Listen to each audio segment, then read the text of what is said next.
I guess thinking about the Saints winning back in 2009 is not a bad way to kick off this next segment, because Jeff Duncan, as he does many times, he's such a talented writer, got my brain spinning with something that he was writing about on NOLA.com Times Picayune today, which is really, Jake, just looking at how far the NFC South has fallen and how quickly it has happened.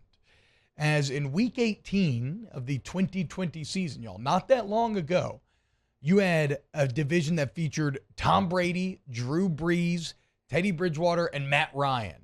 And granted, you know, now after watching them struggle at the end, that doesn't feel good. But at the time, that was maybe the best division of quarterbacks in the NFL. Like, it's at least in the conversation, right? This year, right now, and I want to be clear that Jeff's been in this game for a long time, 27 years, Jake, and he calls what he's seen right now unprecedented in terms of the NFC South. If the season started today, which is always a fun qualifier to play with hypotheticals, because as you'll see, these quarterbacks all aren't going to be there. But if the season started today, you would have Desmond Ridder, Kyle Trask, P.J. Walker, and Jameis Winston. Hell yes, dude. I mean, think about, Jake, have you ever seen a division where not one single team feels they at least potentially have their answer at quarterback? Like, I know the Bucs are saying all the right things, and maybe Trask, but Trask is throwing 10 passes. So there's no, like, great way for us to judge that outside looking in. The Falcons are not saying that they believe in Desmond Ridder. The Panthers are absolutely saying that they want to find a long-term solution at quarterback. So the Saints. So it's just, I don't know that I've ever seen a division where not even one team had at least, like, a rookie they were excited about still, or a guy, like a middling franchise guy, like a Kirk Cousins, or like, there's just nobody in the division. And every team can make a move, but it doesn't feel like every team's going to make a move. Yeah. There's not going to be that many moves to be made. As far as the draft, like, I don't know that Tampa's going to draft a quarterback because they did take Kyle Trask in the second round. They want to give him an opportunity. You did take Desmond Ridder in the third round. We talked about that the other day. I'm not sure that they're going, unless it's Lamar, which is interesting. So this could end up completely changing, obviously, yeah. But the Panthers feel like they want to add a vet. They drafted Matt Corral. He got injured last year. What have they seen from Matt Corral? Do they like what they've seen? And they're going to sign a veteran on a 2 or 3 year deal. So it's certainly going to change, but how much we don't know, and what the path of that change is going to be. None's in a position to really draft a game-changing quarterback. No, well, I mean, the Panthers could trade up. It could trade up, but it almost feels like, with the way the buzz is going, like, it truly feels like 9 might be too deep in the draft. Yeah. So you might have to get up to 7, because CJ and Bryce are going to be gone, mm-hmm. and with everything we're hearing, it sounds like Levis and Richardson are going to be gone. Which is crazy, like at 9, that you can't get one of the top 4 quarterbacks, and it might play out where you have a run of a certain position. Yeah, remember last year we got okey-doked a little bit, where everybody thought all these quarterbacks are going to go off the board, and then when you had Kenny Pickett. And then you had to go to Malik Willis, right? Maybe so. Didn't you go the entire second round with not having one? Yeah, I think so. And then I guess Ridder would have gone right after Malik Willis, maybe. So we've been I think about, too, the year that Marshawn Lattimore fell to the Saints. That was a year, remember, where, like, all these defensive guys were supposed to go off early, and all of a sudden it was all offense, and the Saints were like, what? We can get Lattimore at 13? Okay, yeah, hell yeah, we'll take that. So you never quite know how these things are going to play out. But I feel you, Jake. It does seem like accepted theory right now is 9's going to be a bit too deep. Now, the interesting part about the Panthers is they're very much on the record. GM Scott Fitter is saying that they plan on, quote, exhausting every option in pursuit of a quarterback. They've had 5 different starters in the last 3 years. They were talking about how they want to settle the position once and for all, instead of just putting a patch on it. Now, what does that mean? Is Derek Carr once and for all? I find that a bit hard to believe, but talks between Carr and the Panthers do seem to be heating up.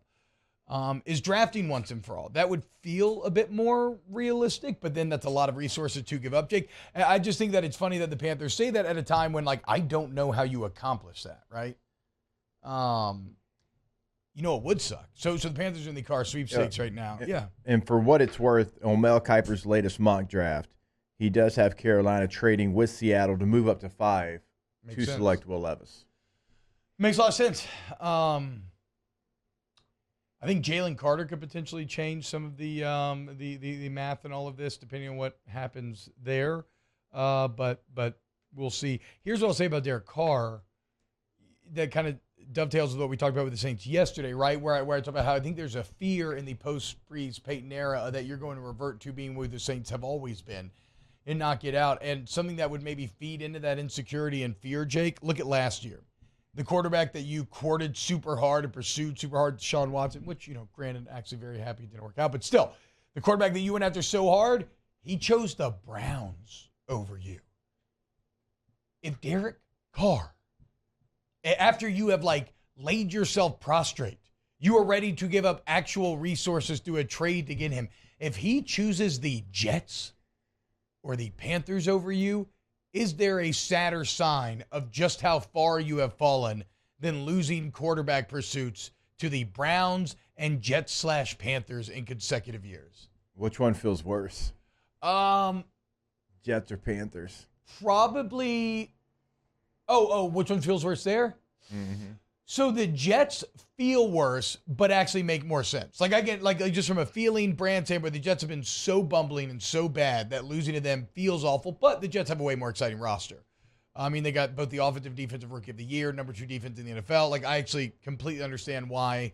And New York City is a bit attractive, right? At the end of the day for me. Even though you live in Jersey probably. Do you? I never even. Yeah, stadium and facility are in Jersey. But, the Jets have a bit more of the just kind of classic NFL factor than the Panthers do. But Charlotte's badass too. So I think the Jets feels worse from a brand standpoint. Functionally, losing him to the Panthers when you've gone so hard after him, a division rival that is really at the same spot that you are, that would actually, I think, be worse.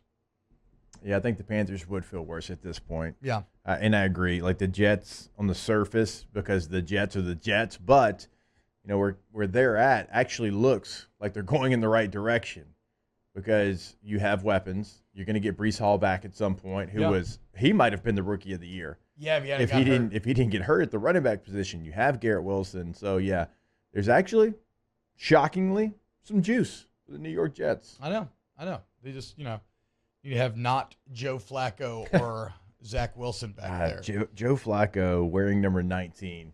Is there anything uglier, worse than that looked? No, it was bad. That's a bad number. But he had that insane comeback against Cleveland. He did. That was really tight. Yeah. Last thing on the Saints here, and it sounds very dumb, but it's actually another reason why I really hope that they can remain competitive and remain a winning NFL franchise is there's just not a lot of positive momentum in New Orleans right now. And if you look at, how much was made of the rise of the Saints coinciding with the rebirth of the city, right?